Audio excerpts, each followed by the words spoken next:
Rigid body सबसे पहले हम इसमें डिफाइन करते हैं कि व्हाट इज रिजिड बॉडी। तो रिजिड बॉडी की जो डेफिनेशन है, it is the system of particle in which separation between the any two point does not changes during its motion. मतलब अगर वो मूव कर रहा है तो उस ड्यूरेशन में अगर दो पार्टिकल के बीच की डिस्टेंस चेंज नहीं होती है तो उसको हम डिफाइन करेंगे रिजिड बॉडी। क्योंकि रोटेशनल जो मोशन होगा वो रोटेशनल मोशन सिर्फ और सिर्फ रिजिड बॉडी का ही पॉसिबल है। इससे पहले कौन कौन से ऑब्जेक्ट्स हम पढ़ते थे? इससे पहले हम पढ़ते थे कि जो ऑब्जेक्ट्स हैं वो ऑब्जेक्ट्स हम पढ़ते हैं पार्टिकल टाइप के ऑब्जेक्ट हैं, और पार्टिकल के बाद रिजिड बॉडी है। रिजिड बॉडी के बाद हम पढ़ते हैं deformable bodies. Deformable bodies, deformable bodies, तो ये डिफॉर्मेबल बॉडीज ये इलास्टिसिटी वाले चैप्टर में है जहाँ पे स्ट्रेस और स्ट्रेन ये सब चीज देखते हैं। यंग्स मॉडुलस वॉडुलस है जहाँ पे ऑब्जेक्ट के ऊपर फोर्स अप्लाई करेंगे या वो मूव कर रहा है तो उसमें कुछ ना कुछ डिफॉर्मेशन होगा। पार्टिकल मतलब कि साइज उसका बहुत ही स्मॉल है पार्टिकल रिजिड बॉडी के कंपैरिजन में। और रिजिड बॉडी क्या है? कलेक्शन ऑफ पार्टिकल है जिसमें कि सेपरेशन चेंज नहीं होगी किसी भी दो पॉइंट के बीच में। तो अब ये बाई डेफिनेशन है, कोई भी आइडियल रिजिड बॉडी एग्जिस्ट नहीं करता है। Perfect rigid body, perfect rigid body जो है वो एग्जिस्ट नहीं करता है। ये एक आइडियल कॉन्सेप्ट है, मैथमेटिकल कॉन्सेप्ट है।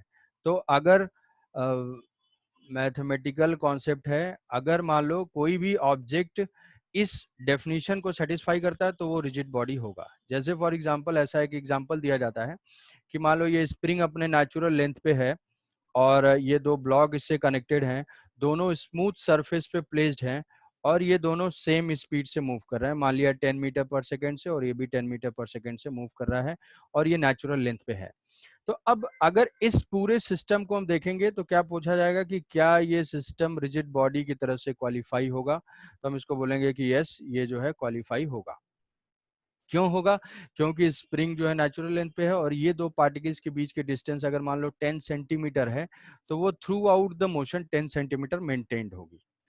तो अगर पार्टिकल के बीच की डिस्टेंस चेंज नहीं होती है ड्यूरिंग द मोशन, कोई भी ऑब्जेक्ट अगर मूव कर रहा है उसके मोशन की वजह से उसके पार्टिकल्स के बीच की डिस्टेंस चेंज नहीं हो रही है तो हम उसको रिजिड बॉडी बोल देंगे। ऐसा नहीं सोचना है कि अगर स्प्रिंग कनेक्टेड है तो इसको हम रिजिड नहीं मानेंगे सर, फोर्स अप्लाई करेंगे तो ये कंप्रेस होगा, वो केसेस नहीं है। मूव कर रहा है और सेपरेशन नहीं चेंज होगी तो वो रिजिड हो जाएगा। अब इस रिजिड बॉडी के कंक्लूजन, रिजिड बॉडी मोशन का कंक्लूजन है कि जैसे मान लो अगर डिस्टेंस नहीं चेंज हो रही है तो इसके हम ऐसे भी बोल सकते हैं मैथमेटिकली कि ये दो पार्टिकल हैं और ये दो पार्टिकल्स के बीच की डिस्टेंस चेंज नहीं हो रही है। तो हम ऐसा बोलेंगे कि इनकी जो वेलोसिटी है, वेलोसिटी, अगर मान लो ऐसे दो सिचुएशन ले लो, ये दो सिचुएशन ले लेते हैं, ये ऐसे कनेक्टेड है, ये अगर मान लो 10 है और ये भी जो है 10 है, तो ये दोनों पैरेलल हैं अगर, तो यहां से इनके बीच की डिस्टेंस अगर मान लो ये 10 है, 10 है, ये डिफरेंट भी होगी अगर परपेंडिकुलर है। ये मान लो डिफरेंट भी हम लेते हैं, 5 मीटर पर सेकेंड भी लेते हैं। तो दो पार्टिकल्स है, ये पैरेलल ट्रैक पे मूव कर रहे हैं, तो इनके बीच की क्या हॉरिजॉन्टल डिस्टेंस चेंज हो रही है परपेंडिकुलर मोशन से? नहीं। कहने का मतलब ये है, अच्छा इसमें थोड़ा सा कंफ्यूज हो जाओगे, रहने दो, ये छोड़ो। जैसे जनरल हम वेलोसिटीज ले लेते हैं कि ये दो पार्टिकल्स हैं, कि ये एक रिजिड बॉडी है और इस रिजिड बॉडी में, जैसा यहाँ पे एग्जांपल है कि ये एक रिजिड बॉडी है और इस रिजिड बॉडी में दो पॉइंट्स हैं, तो इन दोनों पॉइंट्स के बीच की डिस्टेंस चेंज नहीं होगी। तो डिस्टेंस को चेंज करने वाला वेलोसिटी का कंपोनेंट कौन सा रिस्पॉन्सिबल है? जो कि वेलोसिटी का कंपोनेंट इसके लेंथ के अलोंग हो। मतलब अगर ये किसी एंगल पे है, किसी भी रिजिड बॉडी का एक जनरल टाइप का मोशन होता है, कोई भी जनरल मोशन अगर कर रहा है तो उस जनरल मोशन की वजह से डिफरेंट पॉइंट की वेलोसिटीज डिफरेंट होती हैं, सेम भी हो सकती हैं, डिफरेंट भी हो सकती हैं। तो ये मान लिया कि इसकी स्पीड है v1 और इसकी स्पीड है v2 और ये एंगल है थीटा 1 और ये एंगल है थीटा 2। ये वेलोसिटी है, ये किस टाइप से मूव कर रहा होगा, किसी टाइप से मूव कर रहा होगा। अब ये जानते हो कि कई टाइप का मोशन है, कंबाइंड मोशन है, मूव कर रहा होगा, इसकी डिफरेंट डिफरेंट वेलोसिटीज होंगी। तो इनके बीच की जो डिस्टेंस को डिक्रीज करने वाली वेलोसिटी का कंपोनेंट है वो है वेलोसिटी का कंपोनेंट v1 cos थीटा 1 और ये है v2 cos theta 2। Perpendicular component क्या करे? परपेंडिकुलर कंपोनेंट इसके बीच के डिस्टेंस को चेंज नहीं करेगा। तो ये जो है v1 v2 v1 sin theta v1 cos theta. तो अगर इनके बीच की डिस्टेंस चेंज नहीं हो रही है तो दोनों की जो velocity along the line joining होगी वो सेम होनी चाहिए। v1 cos theta 1 is equal to v2 cos theta 2, ये दोनों जो है ये सेम होना चाहिए। v1 cos theta 1 is equal to v2 cos theta 2, velocity along the line joining must be same. तो इसी पॉइंट का जो है यूज करके कई सारे कंस्टेंट के क्वेश्चन होते हैं। जैसे मान लो कि ऐसा एक क्वेश्चन सॉल्व किया ही होगा, इतने सारे पेपर हुए हैं तुम्हारे, कि ऐसे कोई एक रिजिड रॉड है, ये रिजिड रॉड जो है वो स्लाइड कर रहा है किसी एंगल पे, किसी टाइम पे इसकी वेलोसिटी एंगल 37 डिग्री है, और मान लिया ये 10 मीटर पर सेकेंड से मूव कर रहा है, तो इस एंड की वेलोसिटी क्या होगी। तो यहाँ पे भी हम पॉइंट क्या अप्लाई करते हैं कि रिजिड बॉडी के किसी भी दो पॉइंट्स की जो velocity along the line joining, इनको ज्वाइन करेंगे तो इनके अलोंग द लाइन ज्वाइनिंग जो वेलोसिटी के कंपोनेंट होंगे वो सेम होंगे। अगर सेम नहीं होंगे तो क्या होंगे, जैसे मान लो कि अगर इसकी स्पीड ज्यादा होती, v1 cos थीटा 2 ज्यादा होता, तो ये डिस्टेंस डिक्रीज होना स्टार्ट हो जाता। अगर v1 cos थीटा 1 की वैल्यू ज्यादा होती तो ये डिस्टेंस इंक्रीज होना स्टार्ट हो जाता।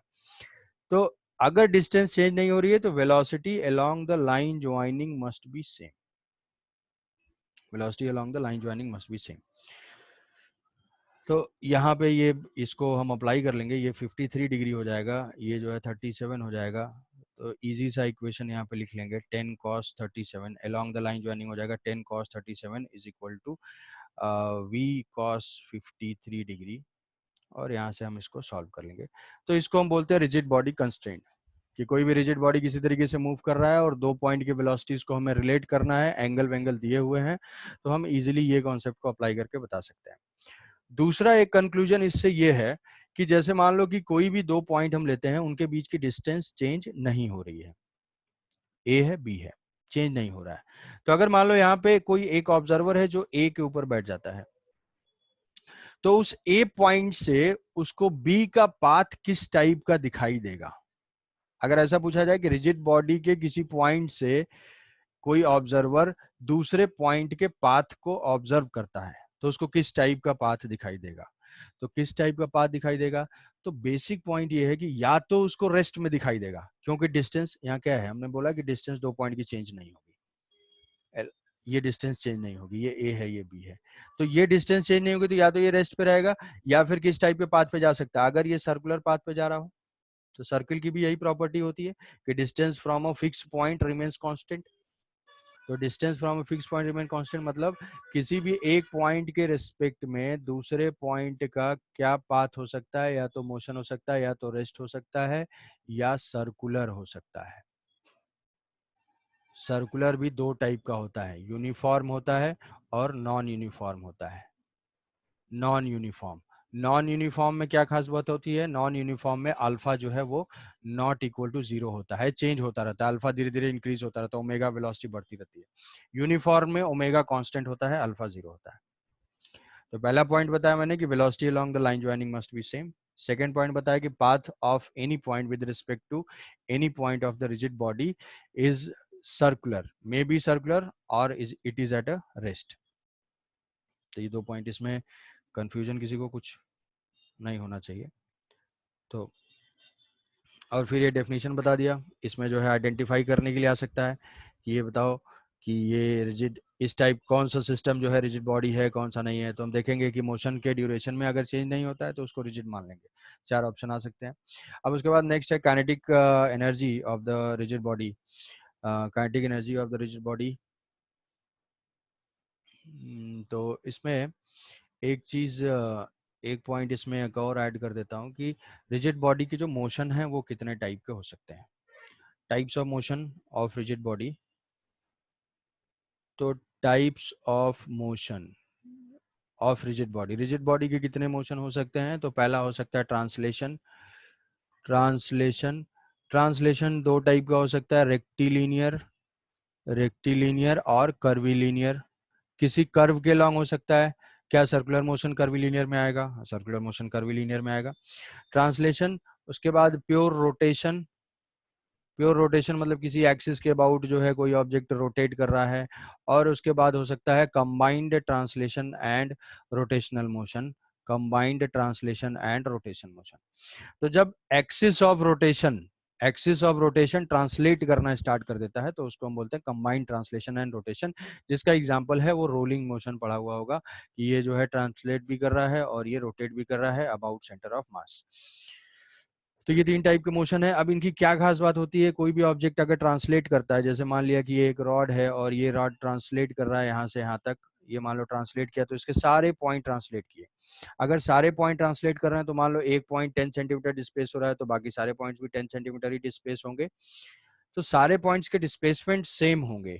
तो हम यहाँ पे मैथमेटिकली ये चीज लिख सकते हैं कि क्या हम डिफाइन कर सकते हैं, when the motion of object is translatory, when the velocity, linear displacement, linear velocity and linear acceleration are same. अगर ऑब्जेक्ट की linear velocity, linear displacement, linear acceleration are same, तब हम बोलेंगे कि उस ऑब्जेक्ट का जो मोशन है वो ट्रांसलेटरी है, हर पॉइंट की वेलोसिटी सेम होगी। रोटेशनल कब होगा, अगर कोई ऑब्जेक्ट रोटेट कर रहा है तो ये कोई एक्सिस है, ये कोई रिजिड बॉडी है और ये इस एक्सिस के अबाउट रोटेट हो रहा होगा। एक्सिस रोटेशन मतलब हमेशा जो है हमें एक्सिस के बारे में सोचना है, क्योंकि अबाउट विच एक्सिस पहला दिमाग में आना चाहिए। तो ये हो जाएगा रोटेशनल। अब इसके बाद इसको, तो इसमें क्या खास बात है, इसमें अगर मान लो 2 पॉइंट हम कंसीडर करते हैं, एक ये मान लिया कि ये ओमेगा से रोटेट कर रहा है। अब ओमेगा से रोटेट कर रहा है, 2 पॉइंट लेते हैं, एक जस्ट यहाँ पे है, सरफेस पे है, एक यहाँ पे बल्क में है। तो अगर ये मान लो 30 डिग्री रोटेट होता है, टॉप से अगर देखेंगे तो 30 डिग्री अगर ये रोटेट होता है, तो अगर ये रोटेट करता है तो हर पार्टिकल का पाथ कैसा होगा, सर्कुलर, सर्कुलर पाथ होगा। सबके क्या होंगे, सेंटर कॉमन, कॉमन सेंटर, ठीक है, कॉमन सेंटर होगा, सबका सेंटर कहाँ पे लाई कर रहा होगा, एक्सिस ऑफ रोटेशन पे सबके सेंटर होंगे। अब जैसे मान लो कि इसको देखेंगे, इसका सर्किल छोटे रेडियस का होगा, इनर वाले का छोटे रेडियस का होगा, इसको मार्क कर लेते हैं ए, इसको मार्क कर लेते हैं बी, तो ये जो है छोटे रेडियस का होगा ए, और दूसरे का जो है वो बड़े रेडियस का होगा, वो हो जाएगा B, capital B.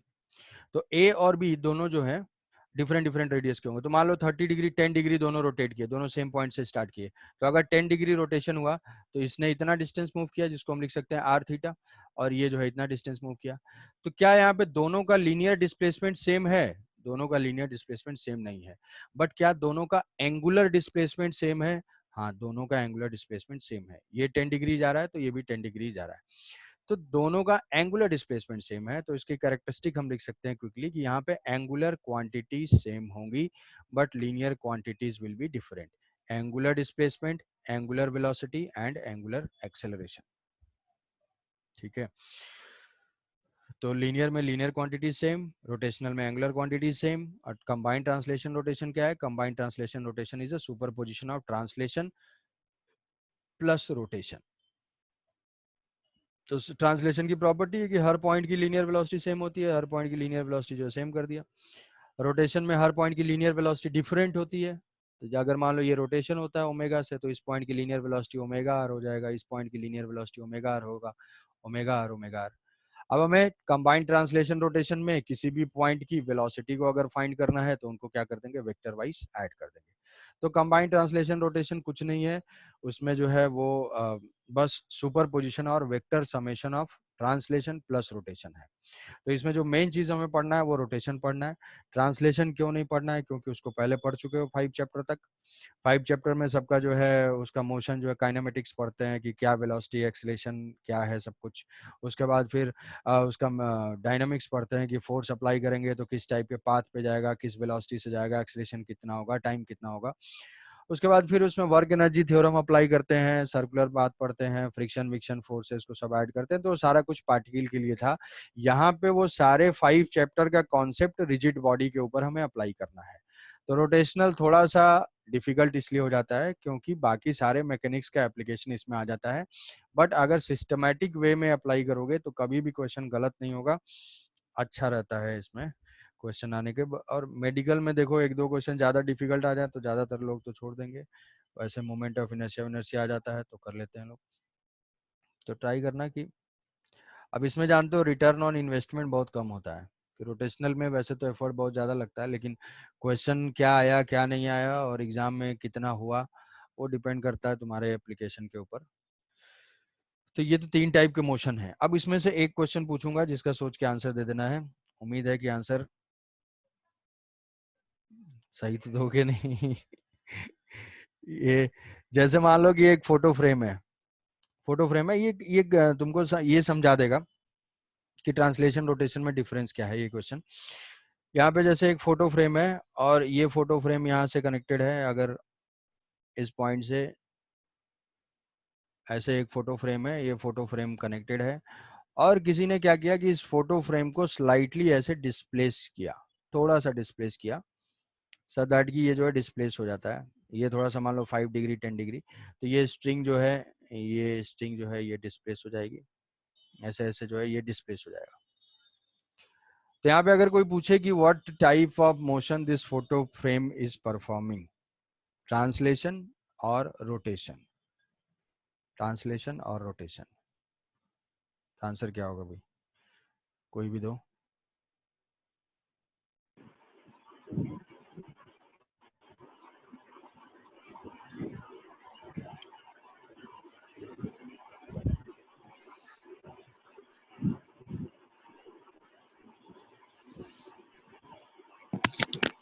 Sir combined. Mind, combined motion तब होता है जब एक्सिस ऑफ रोटेशन ट्रांसलेट करना स्टार्ट करती है। एक्सिस ऑफ रोटेशन, जैसे एक सिंपल एग्जांपल सोचो, मान लो किसी ट्रेन में जो है, किसी ट्रेन में फैन चल रहा है, तो अगर ट्रेन में कोई ऑब्जर्वर है तो उसके लिए फैन का मोशन है रोटेशनल। लेकिन अगर ट्रेन चल रही है, ग्राउंड से कोई ऑब्जर्व कर रहा है, तो वहां पे उसके लिए फैन का मोशन किस टाइप का हो जाएगा, उसके लिए कंबाइंड मोशन हो जाएगा। तो कंबाइंड मोशन जैसे कार की व्हील है, तो व्हील में वो कार का जो कार के रेस्पेक्ट में उसका क्या है, रोटेशनल मोशन है व्हील का, लेकिन जो ग्राउंड पे है वो देखेगा तो उसका कंबाइंड मोशन है। तो पहला क्या है कि ये कंबाइंड मोशन, ठीक है, और बताओ।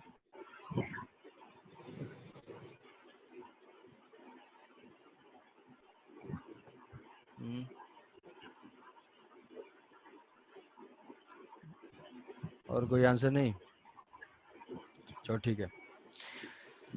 अब यहां से देखो, अगर इस फोटो फ्रेम के मोशन को हम लोग देखेंगे, तो फोटो फ्रेम के ऐसे सोचो कि हर पॉइंट का डिस्प्ले, ये जो पॉइंट है इससे अटैच्ड है, ये पॉइंट यहां से अटैच्ड है, तो इस पॉइंट और इस पॉइंट की डिस्टेंस चेंज नहीं होगी,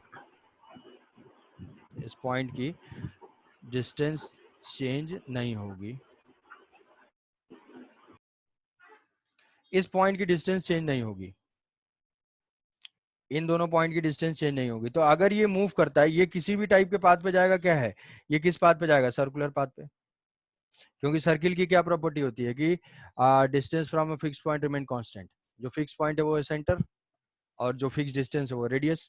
तो अगर हम इस फोटो फ्रेम को मूव कराते हैं तो ये जो है स्लाइटली डिस्प्लेस होगा, ये ऐसे आ जाएगा।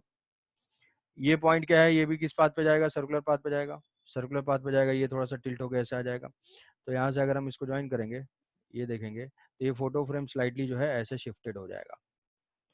तो यहाँ पे जो प्रीवियस वाला एज है, ये अभी वाले एज के पोजीशन के क्या है, पैरेलल है।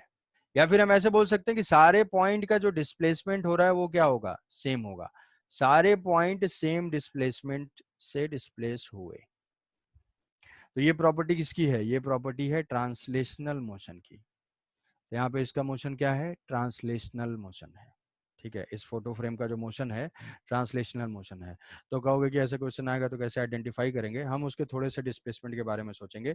अगर थोड़ा सा डिस्प्लेस कर रहे हैं, सारे सेम डिस्टेंस मूव कर रहे हैं, तो वो हो जाएगा ट्रांसलेशनल मोशन। ट्रांसलेशनल में भी किस टाइप का मोशन है, ये जो है कर्वी लीनियर मोशन है, कर्व के अलोंग मूव कर रहा है। ठीक है, ये जो है कर्व के अलोंग मूव कर रहा है। और तो ये बेसिक पॉइंट है। अगर आ सकता है स्टेटमेंट वाइज आ सकता है कि which of the following statements. अब जैसे यहाँ पे देखो कि जो पॉइंट एक्सिस पे है, जो पॉइंट एक्सिस पे है उसकी वेलोसिटी क्या है, उसकी वेलोसिटी 0 है। जो पॉइंट एक्सिस पे नहीं है उसकी कुछ ना कुछ नॉन जीरो वेलोसिटी है। तो अगर ऐसा कोई क्वेश्चन पूछा जा रहा है, कि ऐसा क्वेश्चन में भी सॉल्व किया हुआ होगा कि अगर कोई ऑब्जेक्ट ऑब्जेक्ट रोटेट कर रहा है और all the points of the objects are having non zero velocity, then its axis of rotation must lie inside the body, outside the body। तो अगर axis of rotation inside the body होगा तो कुछ ना कुछ पॉइंट की velocity 0 होनी चाहिए। लेकिन क्वेश्चन में ऐसा दिया हुआ है कि all points are having non zero velocity. इसका मतलब एक्सिस कहाँ पे होगा, कहीं ना कहीं इसके बाहर ही लोकेटेड होगा, इस एक्सिस के अबाउट इस रिजिड बॉडी का रोटेशन हो रहा होगा। ठीक है, ठीक है, चलो नेक्स्ट आगे चलते हैं। तो ये है kinetic energy of the rigid body.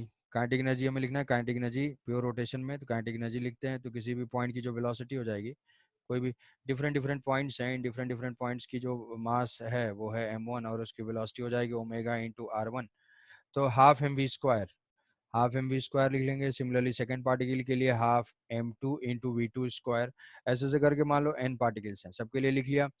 तो अब ओमेगा लीनियर वेलोसिटी जो है सबके लिए कांस्टेंट है, रिजिड बॉडी में लीनियर एंगुलर वेलोसिटी सबके लिए कांस्टेंट है, तो एंगुलर वेलोसिटी ओमेगा ओमेगा सबके लिए कांस्टेंट है, तो क्या कर लिया, इसको कॉमन ले लिया, हाफ यहाँ पे in the rigid body is rotating all the particles have the same alpha omega and delta theta, तो हाफ ओमेगा स्क्वायर कॉमन ले लिया, यहाँ से हो गया m1 r1 square, m2 r2 square, m3 r3 square, यहाँ को इसको लिख सकते हैं summation of mi r square ri square, तो ये हो जाएगा moment of inertia, moment of inertia where ri is the perpendicular distance, ये पॉइंट इंपॉर्टेंट है, perpendicular distance from axis of rotation, axis of rotation से perpendicular distance,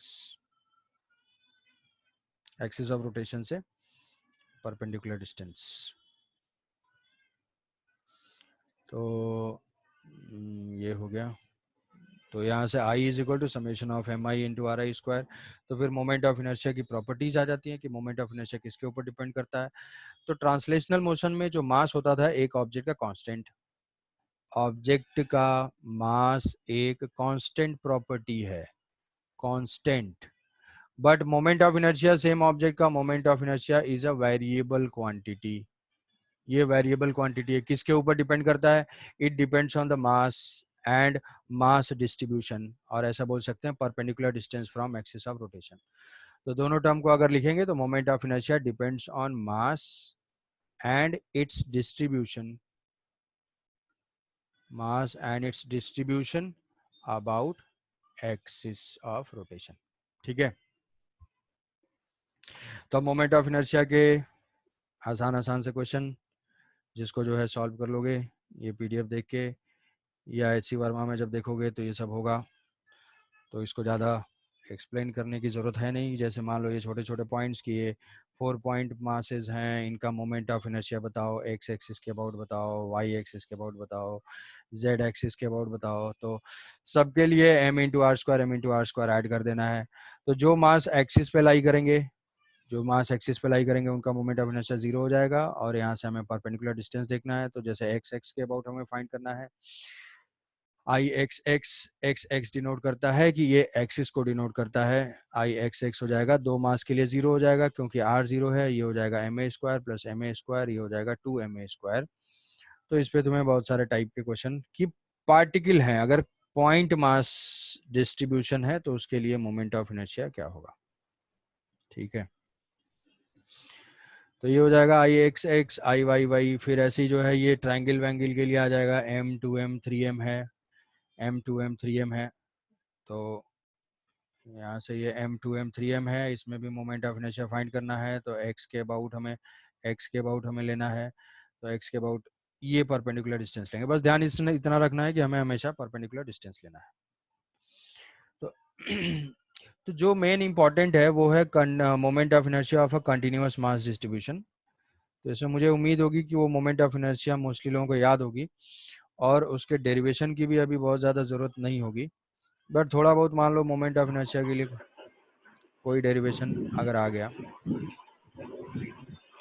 continuous mass distribution के लिए तो सेम जो summation of M I into are I का square है, इसको हम समेशन को रिप्लेस कर देंगे इंटीग्रेशन से, यहाँ इंटीग्रेशन से, और ये जो एम आई है उसको हम रिप्लेस कर देंगे डी एम से, और ये हो जाएगा आर स्क्वायर, तो D M into R square का इंटीग्रेशन।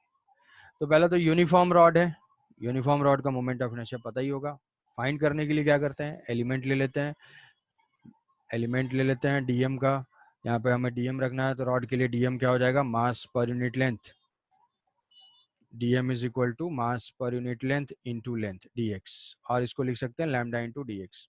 अब यहीं पे क्वेश्चन में अगर चेंज होगा कि lambda is equal to some lambda not into x, lambda is equal to some lambda not a plus B X, 1 plus 2x, ऐसा कुछ होगा, तो भी ये बेसिक स्टेप चेंज नहीं होगा, हमेशा हम यही लिखेंगे और कांस्टेंट के लिए याद रखेंगे। तो यहाँ पे dm की वैल्यू पुट कर दिया, और उस एलिमेंट की डिस्टेंस कितनी है, x है, जो dm लिया उसी dm की यहाँ पे डिस्टेंस होगी, तो यहाँ पे उसकी डिस्टेंस हो जाएगी एक्स स्क्वायर, इसको पुट करेंगे तो ml स्क्वायर बाई 3 आ जाएगा, ml स्क्वायर बाई 3, तो ये हो जाएगा ml square by 3। Same logic से हम डिराइव कर लेंगे इसके moment of inertia about the perpendicular axis.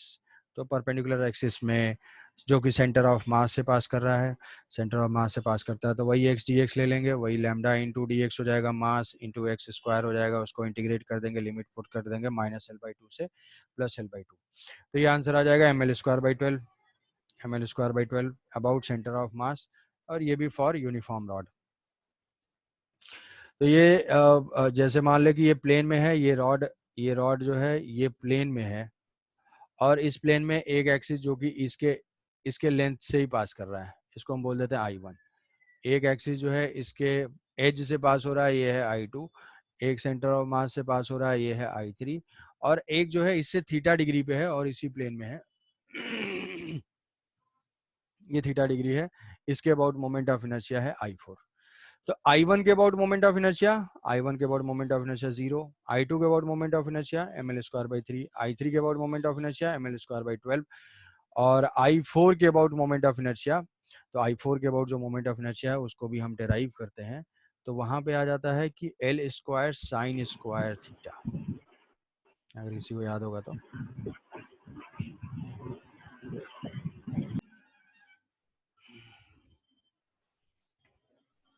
ठीक है, L square sine square theta. तो इसमें देखो एक इसका जो डेरिवेशन है लिख लेते हैं। अच्छा, ये थोड़ा बहुत जो कनेक्शन फ्लक्चुएट करता है, तो ये जो भी क्लासेस ले रहा हूँ उसके ये कनेक्शन फ्लक्चुएशन का एक सोल्यूशन ये निकाला है कि ये जो वीडियो है, जो क्लास है, उसको मैं उसको यूट्यूब पे भी अपलोड कर दे रहा हूँ। तो अगर तुम लोग बोलोगे तो ये वाली जो क्लासेस होंगी उसको भी मैं उसी पे अपलोड कर दिया करूँगा, इन केस अगर किसी का फ्लक्चुएशन होता है 2-4 मिनट का, 1 मिनट का, तो वहाँ से चाहो तो देख सकते हो। ठीक है, नहीं तो ये तो बहुत ही आराम है, किसी को कुछ पता नहीं चल रहा है कौन आया कौन गया।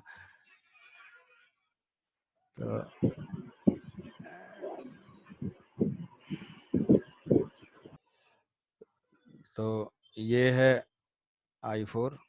I4 के लिए जैसे ये है, यहाँ से ये रॉड है, इसका मोमेंट ऑफ इनर्शिया है, ये एक्सिस है, एक्सिस से ये मान लिया थीटा है, तो हम क्या करते हैं कि यहाँ से वही एलिमेंट ले लेंगे, यहाँ से x लेंगे और यहाँ से dx लेंगे, तो इसका जो dm हो जाएगा, ये हो जाएगी एक्सिस से परपेंडिकुलर डिस्टेंस, तो यहाँ पे dm तो सेम हो जाएगा लैम्डा इंटू डी एक्स, इसका जो मोमेंट ऑफ इनर्शिया होगा I is equal to lambda into D X into X square, X क्या है, X sine theta, X cos theta, क्योंकि हमेशा क्या लेना है, परपेंडिकुलर डिस्टेंस। यहाँ पे थीटा कांस्टेंट है, थीटा कांस्टेंट है, मतलब ये ऐसे कोन टाइप का मूव कर रहा है, ऐसे कोनिकल टाइप का मूवमेंट है, ये नहीं सोचोगे कि ऐसे कोनिकल टाइप का मूवमेंट है। तो और लैम्डा की वैल्यू हो जाएगी फ्रॉम 0 टू L, तो इससे जो है आंसर आ जाएगा I is equal to ml square sine square theta, क्योंकि ये एक्स स्क्वायर है, dm इंटू एक्स स्क्वायर, तो ml square sine square theta by 3।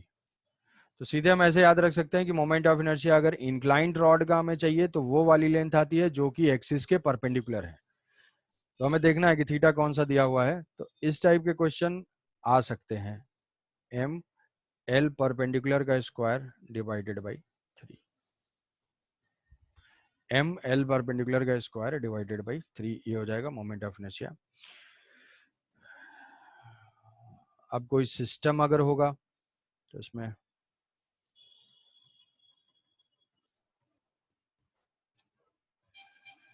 ठीक है, तो बाकी जो जो जनरल मोमेंट ऑफ इनर्शिया को अगर हम कैटेगराइज करेंगे कि टोटल मोमेंट ऑफ इनर्शिया क्या है, तो टोटल मोमेंट ऑफ इनर्शिया तो एक हमारा बेसिक है। ठीक है, बेसिक कौन सा बेसिक है? जो कि इंटीग्रेशन है। उसके बेसिक के बाद हमारे हैं standard results. Standard results, standard result कौन कौन से हैं? वही ml²/2 ml²/3 2/5 2/3 जितना भी तुमने याद किया हुआ है। उस स्टैंडर्ड रिजल्ट्स के बाद फिर कॉम्बिनेशन है। कॉम्बिनेशन है, कॉम्बिनेशन मतलब रॉड का मोमेंट ऑफ इनर्शिया हमें पता है, और इस टाइप का एक फ्रेम फॉर्म।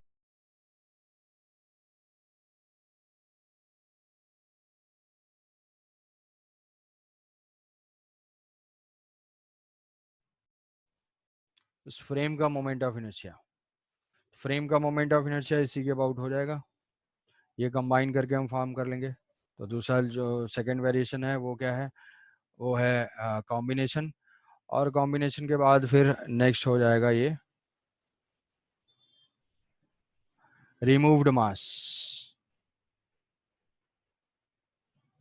रिमूव्ड मास कि जिसमें से कोई भी सर्कुलर डिस्क है, उस सर्कुलर डिस्क में से कुछ मास हमने यहाँ से रिमूव कर दिया है।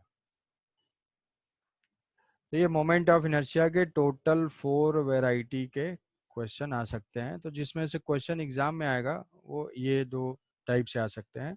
ये हमारे अंडरस्टैंडिंग के लिए है या 11th के लिए है, और ये याद रखने के लिए है। ठीक है,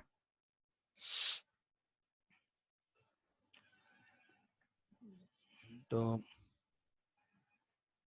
इसके बाद नेक्स्ट है ये थ्योरम।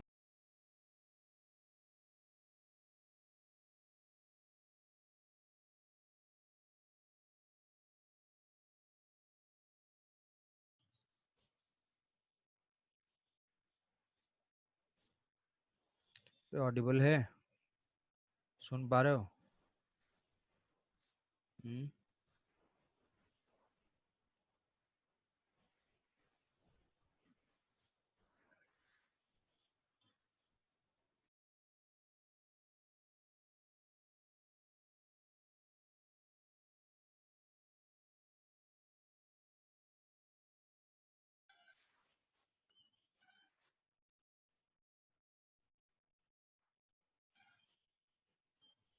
हेलो?